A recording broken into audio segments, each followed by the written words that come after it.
İnşallah Rahman amdini که خینا بارکرنا روح رسول الله صلی الله علیه وسلم یا شریف گورا مبارک دنیا و قیامت طرف خدای مخلوقات خدای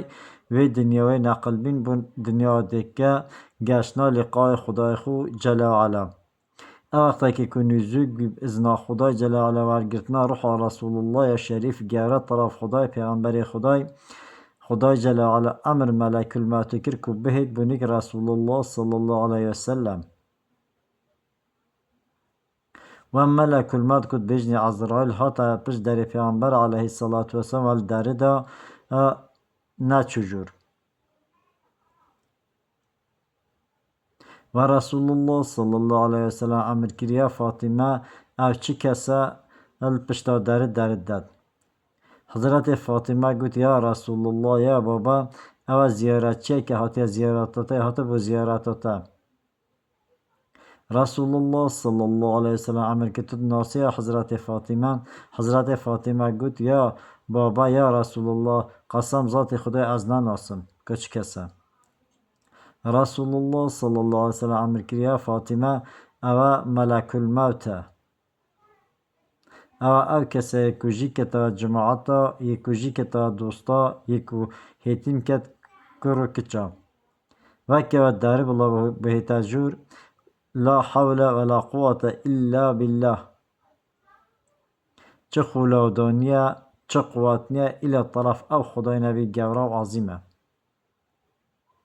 حضرت فاطمه در کرا ابو ملک الموت و هاش دنگه که بی اما ملک الموت ندید ملک الموت گود سلام علیکم سلام سهنگ بنیا اهل خانی پیغمبراتی و اهل خانی رسالتی قاصدینی طرف خدای جل و علا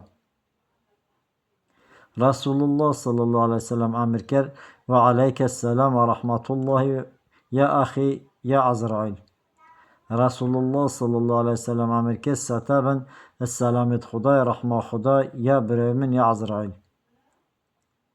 اتهاتی بو زیارت من یا اتهاتی بو ورگرتنا روح من ازنا خدای جل و علا İsrail گوتا رسول الله صلی الله علیه و سلم حتی نو که از نچوم زیارت چی کسی که و دنیای دا پیشته یا خوشی دلی من داره دنیای دا هشت نچوم زیارت چی کسی که کم مرحوه نورگرتی بی هر کسی که چون مرحوه ورگرته بله او هنده فرقه های خدای جل و علا امری میکرم و از بهم بولالیتا بتا نرم و حلیم بن اگر تو حس کردی روحاتا ورگیرم اگر تو حس کردی روحاتا نورگیرم دیچن خدای هو امری میکره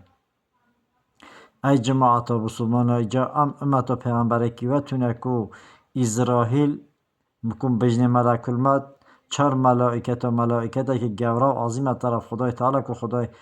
خلق کرم به اذن رسول الله صلی الله علیه وسلم روح رسول الله صلی الله علیه وسلم یا مبارک نورگرد حتی که اذن رسول الله صلی الله علیه وسلم نورگرد روح رسول الله شریف یا مبارک نورگرد تو بیام قدر قیمتا پیغمبری خو علیه و صلات و سلام بزانین حقیقتا